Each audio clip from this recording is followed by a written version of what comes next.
Genau. Sit. Come on. Genau. Sit. Sit. Sit. Sit.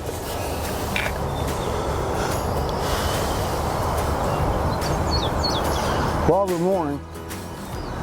What we're going to do today is talk about duck blind etiquette and how to work a dog out of a duck blind. And this is how I do it. This is how I start, because you know, you train and train and train and train, and you're constantly sending the dog on marks and blinds and et cetera, et cetera. When you get in the duck blind, it's really a whole new deal. And that's the one thing that I can't do, is go hunting with people all the time. And so it's important to get these dogs started on sitting still, not breaking, and just behaving yourself in the duck blind.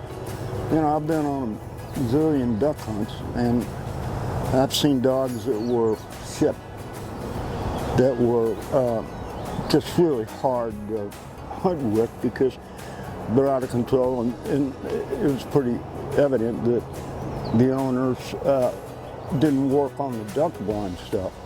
They went out and got the duck okay and came back, but as far as sitting still in the duck blind, that's a major thing, because if your dog starts to break or whine or cry and that kind of stuff, and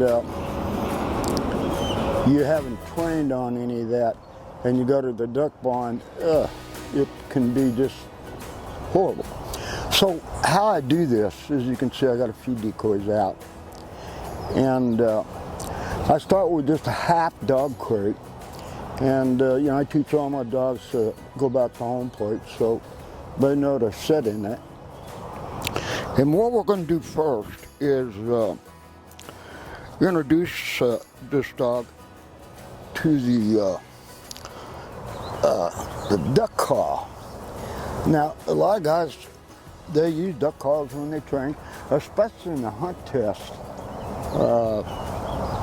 You have to be able to blow a duck call and then shoot, and the dog has to be steady, and that's all good stuff. But how I do this is I first introduce him to the call by calling and calling and calling, and just let him sit still. So we're going to try it.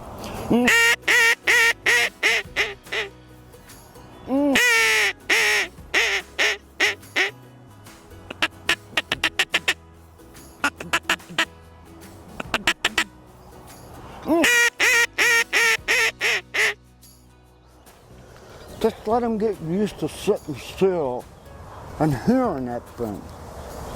I've been in the blind before with just about the first time somebody calls, the dog is out. And right off the bat, you're out of control.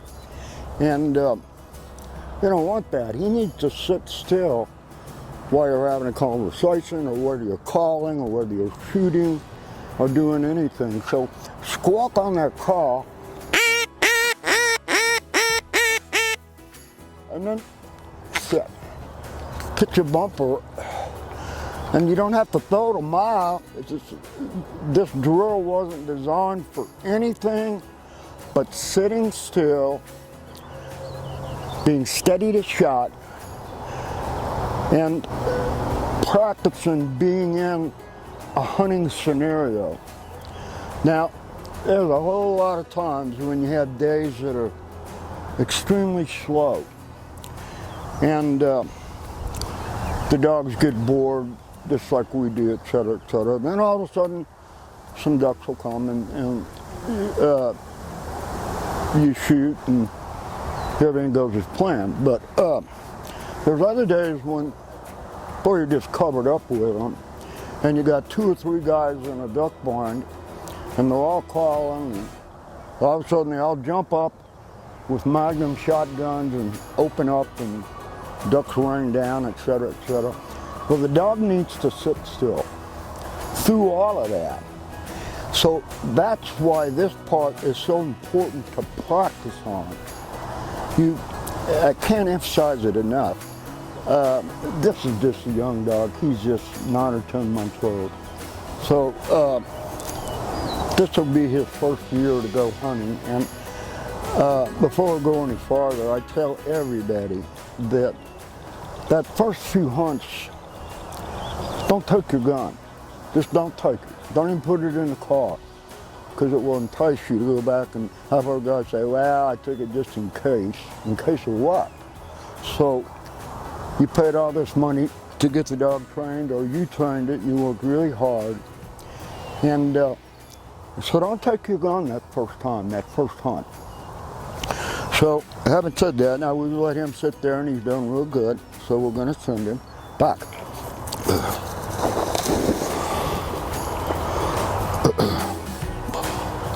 Oh, good boy. Now again, this thing wasn't designed to have a gun away over on the other side of the lake or anything like that. It's just to sit still. Good. Good. Hold. Sit. Sit. Good. Good. You did good. Okay, buddy. Come on. Come on. Sit. Sit. Now the next step is to be able to shoot. And he sits there. So what we're going to do is, I've got my electric collar here on level 2. So every now and then, what I like to do, and you don't have to even say anything, in fact I don't, is just give him a little nick. He knows to sit still. All you're doing is reinforcing it. I already told him to sit once. I don't have to tell him 10 times. So just a little nick here, a little nick there. So this time we're going to try it again.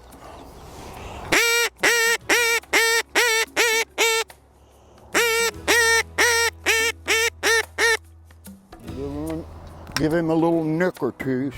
Sit. Sit. There they go, boys. Sit.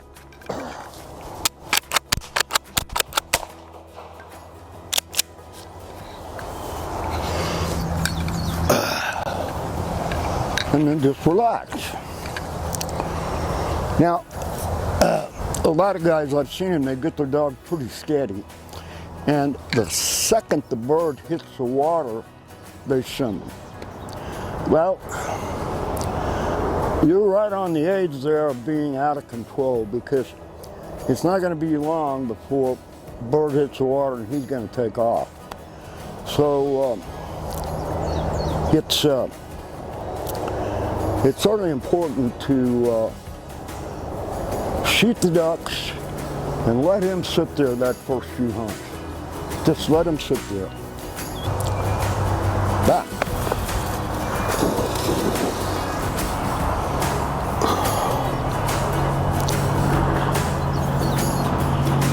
Good. Get on board, good.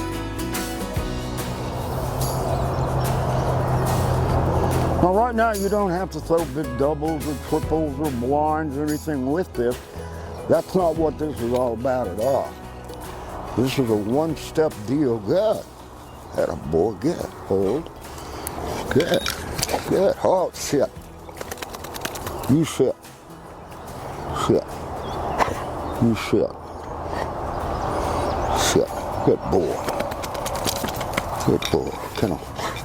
Come on. Sit. Come on. Come on. Sit. Sit. Now,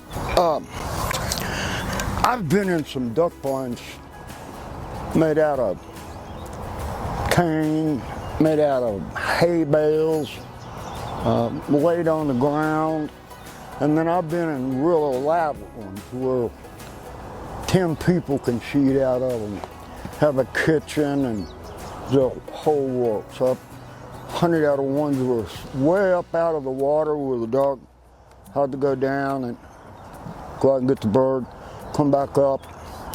So all those things need to be addressed wherever you're going to hunt. So Go out before the season and spend a whole day and just practice that.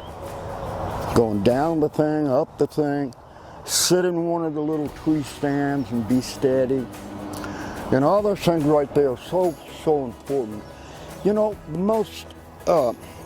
I think the most difficult thing is when you hunt out of a pit. You know, first of all, if you put the dog in the pit, especially a young dog, they can't see. So I'm a firm believer that first few hunts anyway, these dogs need to be able to see.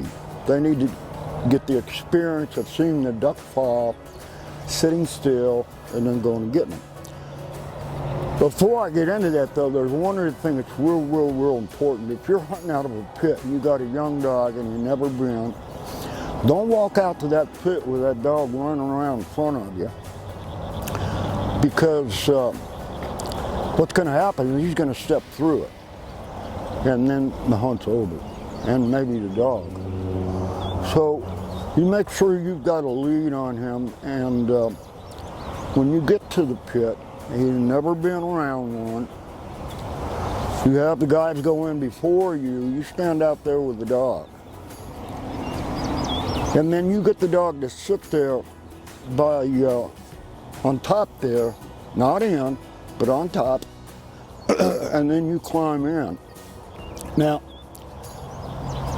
if you haven't been able to practice that, it's going to be a little difficult because he's going to want to get in there with you. So if there's a way to do it, if it's some cover around the pit, stay outside with your dog for a while until you've shot a few, etc., and he gets the idea of what you want, and then gradually go down into the pit. Otherwise, you're going to spend the whole day trying to sit, and do all that stuff, and you don't want that. So if you can get to the pit to practice all these little skills, and you'll be dollars ahead.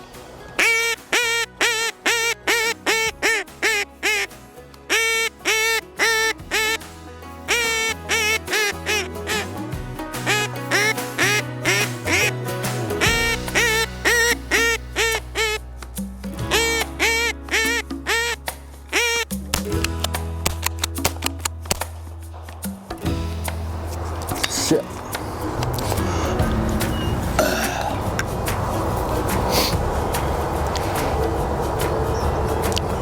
You know, you got to remember too that when you're training, unless you shoot a lot of flyers, these dogs think everything comes from the earth and then goes down. They don't realize the fight he's got. So it's going to take a hunt or so for him to start watching. And once he does, you'd be surprised how quickly you'll really start to enjoy your dog. If you get him good and steady like that, and you really are diligent and you really work at it hard, then it's going to make your life a ton easier. But you got to practice. You really do. And back.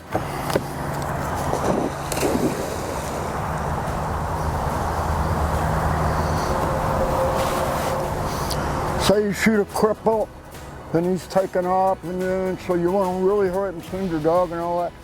If it's the first, second, maybe even third hunt or so, wait for a while still before you send him to get the bird. One thing I don't have set up out here, and I'm going to get, is a robo duck. If the dog's never seen one, then he's going to be curious about it and want to go investigate it, etc. Good.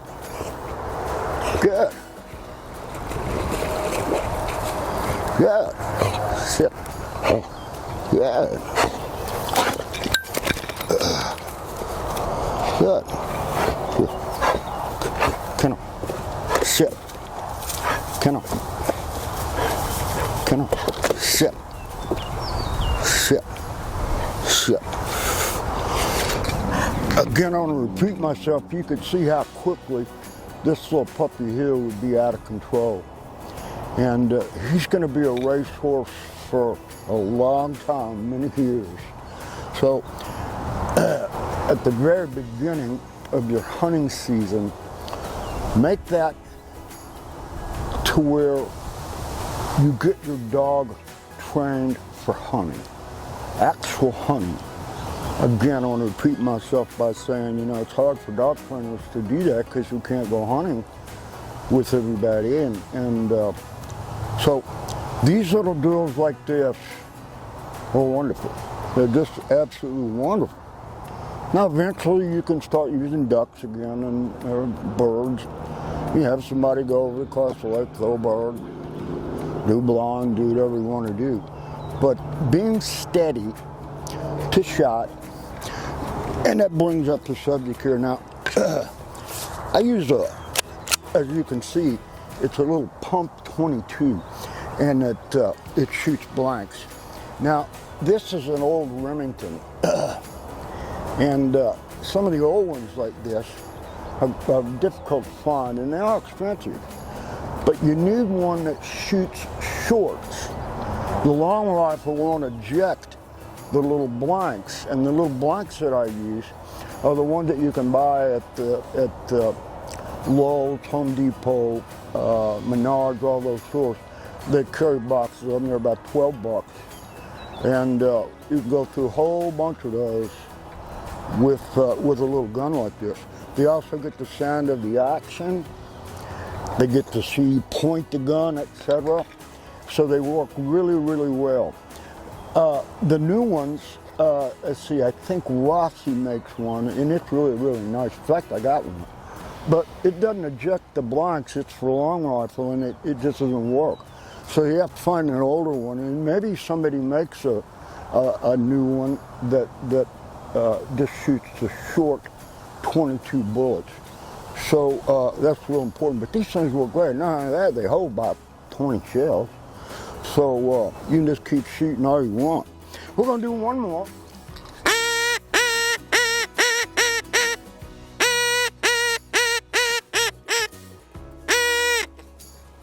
Take them, boys. Kill them.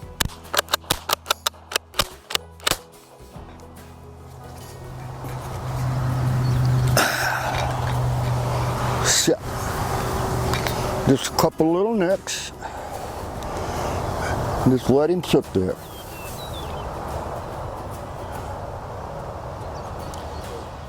Being steady is, I can't emphasize it enough. It just has to be done in order to be a good duck dog. Back. Now he's doing real well. Now I'm going to do this with him for a number of times before he gets ready to go. Good. That a boy, Maverick. Good boy. Maverick. Good. Sit. Come on. Sit. Sit. Sit. He's ready to go. This dog belongs to my friend Joe down in Nashville, Tennessee. And Joe is a big hunter. He goes a lot. So this dog will get quite a bit of experience in hunting. For instance, we live in Missouri and we don't have any rice fields to train in. And so you take a dog and you go to a place where there's rice fields, going over those levees and various things is going to take some practice too. So all different kind of training setups, running water where it's just 3 or 4 or 5 inches deep, sitting up in the tree stand. A lot of guys hunt in the woods, in the green timber, and all of those things need to be addressed and worked on before you take them, because you don't want to be out there trying to, fighting him the whole time. No, heel, burning with the collar and all that kind of stuff. So if you just take your time and do this, it works really well. I want to also say a couple things here. Shit. You did good. Shit. You know, I want to say a couple of things about a real good friend of mine named Bill Hillman. And if any of you are familiar with field trials, you know who Bill Hillman is. Hunt test people know who Bill Hillman is. In my opinion, Bill is the best dog trainer on the planet. And I've had the opportunity to train with a lot of people and see a lot of training, and over the years, tons of it. And Bill and I have been friends for, oh gosh, over 30 years, I guess. And he has made a series of videos, short videos on YouTube. And if any of you all have watched any of those, there's no question in my mind that you have had to get something out of it. Because with Bill and dog training, you get what you see. He actually does just that. He takes his time on every single thing. And that's what's so impressive about Bill. In the field trial arena, he's won everything there is to be won. Sit. He's had national amateur field trial dogs. He's won the National Derby Championship, the record 4 or 5 times. He holds the record of the most wins in national derbies in history of the sport. And his training theory is just about like what we're doing here. If he says, okay, now what we're going to do today is we're going to practice this little drill. Well, he will practice this until it's perfect. Everything that he does with the dog, he practices one thing at a time, just one thing. From a little puppy all the way up to a well-trained dog. And he does it, and if you watched his videos, you'll see how perfect it is. I can't brag on him enough. And again, he's a real good friend of mine. And he's taught me so much about dog training over the years. Anyway, all the videos that he's made for YouTube, and I think he has something like 150, maybe even 200, I'm not sure. He has broke all those down now into categories of what you might be interested in seeing. Sitting correctly, starting a little double, the fetch command, swim by, you name it, he's done it and showed how to do it on these videos. And it's billhillman.net, and his last name is spelled Hillmann. And this is coming out, or it's already out. You can check and see. And Bill is not only a fine dog trainer, he's a good Christian. And he always has a little Christian message at the end of his videos, which is really, really neat. I always enjoy that. Bill lives down in Texas, and again, what you see is what you get with him. It's just that simple. He takes his time. He has the knack that very few people have. But anyway, it's billhillman.net, and check it out, and have fun doing all this stuff. You know, God made these dogs sit to have fun with. You know, you can always get a boat or make your teenage son swim out there and get the ducks. But once you get these dogs trained for hunting and they really do well, then you really will want to leave your gun at home because it is that much fun. So if you got any questions, give me a jingle. I'll be glad to try to answer them for you. Have fun with them, and I'll be back with you again sometime soon.